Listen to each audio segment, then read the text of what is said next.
Salut à tous et soyez les bienvenus sur la chaîne qui déboîte. Il y a quelques années, quand Apple a lancé ses premiers AirPods, je ne pense pas qu'ils avaient pu imaginer que les Chinois allaient être aussi rapidement capables de faire la même chose pour beaucoup moins cher. Les oreillettes chinoises Bluetooth concurrentes ont déferlé sur le marché en à peine quelques semaines. Ça a été vraiment extrêmement rapide. Apple a eu la bonne réaction. Ils ont ajouté de la technologie, ils ont mis du savoir-faire à l'intérieur de leurs produits pour le différencier, le démarquer de la concurrence. Ils ont appelé ça les AirPods Pro. Sauf que pas de bol pour eux, encore une fois, quelques semaines après, les Chinois ont réussi à faire exactement la même chose, pour beaucoup moins cher. Mais ces oreillettes sont-elles vraiment à la hauteur de leur modèle? Est-ce que l'annulation active des bruits ambiants est bonne? Est-ce que le son est bon? Aujourd'hui, on va tester la version de chez Super EQ de ces fameuses oreillettes à annulation active des bruits ambiants. Est-ce que celles-ci valent le détour ou pas? C'est parti pour le test. Et c'est parti pour le déboîtage en règle de ces Q2 Pro de chez Super EQ, avec un emballage aux couleurs du logo, une sorte de bleu turquoise assez joli, je trouve. Photo du produit en face avant, avec un petit côté doré répété sur les oreillettes en elles-mêmes. C'est bien fait, c'est très joli. Et donc, a priori, c'est le modèle haut de gamme de chez Super EQ que ces oreillettes, puisque ce sont celles qui ont l'annulation active hybride des bruits ambiants. Donc ça veut dire que vous avez un mode transparent, où les sons extérieurs ne sont pas atténués par les oreillettes, un mode où l'ANC est éteint, où le son n'est atténué que de manière passive, par la présence des bouchons d'oreille intégrés, évidemment, et puis un mode annulation active, où vous n'entendez plus aucun des bruits ambiants alentour. Évidemment, je mettrai ces oreillettes en condition de bruit pour voir si ça fonctionne ou pas. Voilà. Et puis sinon, écoutez, rien de vraiment spécial à dire sur l'emballage, il est assez classique avec quelques indications sur les fonctions du produit ici à l'arrière. Et puis on a les caractéristiques techniques. Les membranes font 12 mm, c'est pas mal parce qu'en général ça fait plutôt 10 sur ce genre de produit. On est sur du Bluetooth 5.2, donc le dernier en date si je ne dis pas de bêtises. Et les autonomies annoncées sont assez élevées. On nous annonce 11 heures sans l'annulation active et 8 avec, uniquement sur les oreillettes, ce qui est beaucoup, et 40 heures en utilisant le boîtier de recharge, ou 28 si l'annulation active des bruits ambiants est activée. Compte tenu du fait que le boîtier n'a que, entre guillemets, une batterie de 370 mAh, ce sont des autonomies assez exceptionnelles. Malheureusement, je ne vais pas passer 40 heures à écouter de la musique pour pouvoir vous dire si l'autonomie est réelle, mais j'ose espérer qu'on pourra voir l'autonomie notamment s'afficher sur l'écran du smartphone, ce qui me permettra quand même de vérifier en gros si ils ont été très généreux sur l'emballage ou pas. Voilà. Bon on va tout de suite enlever le plastique autour du produit. C'est parti. C'est jamais évident de trouver un angle d'attaque, mais voilà, on va passer par là. Ok. Après, j'imagine que ça se démoule comme un smartphone. C'est toujours archi serré, ces emballages. Après, voilà, au moins c'est bien protégé. On va y arriver. Ça y est, nous sommes à l'intérieur. Nous avons le boîtier enrobé dans une feuille de plastique. On peut le coulisser sur le côté comme ça. Impeccable. Les petits accessoires sur le dessous. Donc là, ce sont des embouts d'oreilles de taille différente. Très bien. Et ça, j'imagine que c'est le câble de recharge. Il est au format USB type C. Ça, c'est très très cool. Et puis, évidemment, la petite notice. C'est chouette parce que c'est un petit bouquin.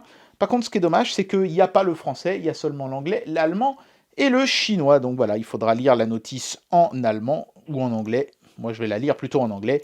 Parce que l'allemand, j'en ai plus fait depuis le collège. Voilà. Bon, écoutez, je regarde rapidement comment ça marche. Je vais écouter un peu de musique avec et vous dire ce que j'en pense. Le boîtier des oreillettes est tout petit, très compact, noir. C'est un petit peu devenu la norme sur les oreillettes chinoises comme ça. On a le petit logo Super EQ qui est sérigraphié sur le dessus. La prise de recharge en USB type C sur l'arrière comme ceci.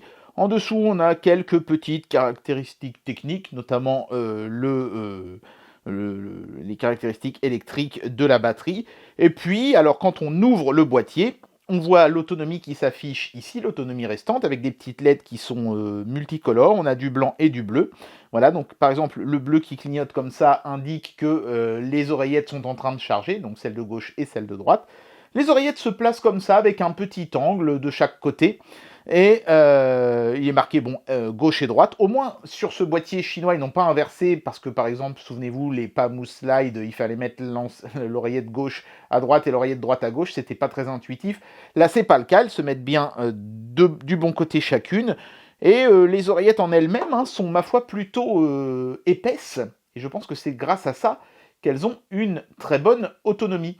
La partie sur le dessus ici est tactile, on peut appuyer, alors ce sont des appuis brefs, un appui c'est lecture pause, deux appuis c'est chanson suivante, chanson précédente, et trois appuis ça lance l'assistant vocal Siri ou Google Assistant. Et si vous faites un appui long, vous basculerez entre les différents modes d'annulation active des bruits ambiants. Voilà, et bien sûr ces oreillettes ont elles aussi un petit voyant qui se trouve ici, et qui indiquera leur synchronisation Bluetooth notamment avec votre smartphone ou votre tablette. Sachez aussi qu'il est possible, ça c'est assez sympa et je n'avais encore jamais vu ça sur ce genre de produit, d'appairer les mêmes oreillettes, la même paire d'oreillettes à deux appareils différents. Donc si vous avez par exemple un smartphone et une tablette, vous pouvez appairer les deux et comme ça, toujours bénéficier du son de vos oreillettes quand vous passez d'un appareil à l'autre sans être obligé à chaque fois de refaire l'appairage, ce qui est plutôt cool. On en arrive toujours à la partie un petit peu frustrante du test d'un objet audio où je suis obligé de vous parler de l'audio mais où je ne peux pas vous le faire écouter puisqu'évidemment il faudrait que vous ayez le produit sur vos propres oreilles pour pouvoir vous rendre compte d'un petit peu tout ce que le produit est capable de faire au niveau audio. Alors j'ai testé 4 caractéristiques. Bien sûr, la qualité du son évidemment. J'ai testé aussi la qualité de la connexion entre l'appareil et le smartphone. J'ai testé la qualité de l'annulation active des bruits ambiants, naturellement. Et puis, j'ai également vérifié la latence pour voir si c'est par exemple un objet que vous pourriez utiliser pour faire du gaming sur votre téléphone ou pas. Alors, la qualité du son d'abord, franchement, j'ai été très agréablement surpris par ces oreillettes. Enfin, en même temps, elles coûtent quand même, au moment où je fais cette vidéo, dans les 65 €, donc heureusement qu'elles ont quand même un son correct. C'est plutôt pas mal. En fait, il a vraiment fallu que j'écoute pas mal de musique pour détecter un petit défaut audio à ces oreillettes, c'est que les percussions manquent un petit peu de force, quoi. On a un petit peu l'impression qu'elles sont un peu cotonneuses, un tout petit peu étouffées. Mais c'est vraiment léger, hein. C'est pas quelque chose qui m'a frappé tout de suite. C'est à force d'écoute que je me suis dit, tiens, peut-être que ça manque un petit peu de pêche dans les percussions. Mais les aigus sont bien précis, les médiums rendent bien. Quand on entend par exemple de la guitare basse, le son est bien profond, bien suave, il n'y a pas de problème. C'est vraiment que cette petite attaque sur les percussions qui est peut-être un peu molle, mais c'est vraiment histoire de chipoter parce que j'ai trouvé le son largement à la hauteur d'un produit à 65 €, il n'y a pas de problème, ça aurait presque pu être des oreillettes à 100 € que j'aurais trouvé le son acceptable aussi. Donc franchement, à ce niveau-là, ça va. Au niveau de la qualité de la connexion entre les deux appareils, on est sur du classique, avec du Bluetooth 5.2, on s'éloigne de 10-12 mètres avant que ça commence à couper un petit peu. Donc avec un smartphone dans votre poche par exemple et les oreillettes sur vos oreilles, vous n'aurez aucun problème de coupure de son, de rupture du flux ou quoi que ce soit. À ce niveau-là, tout va très bien.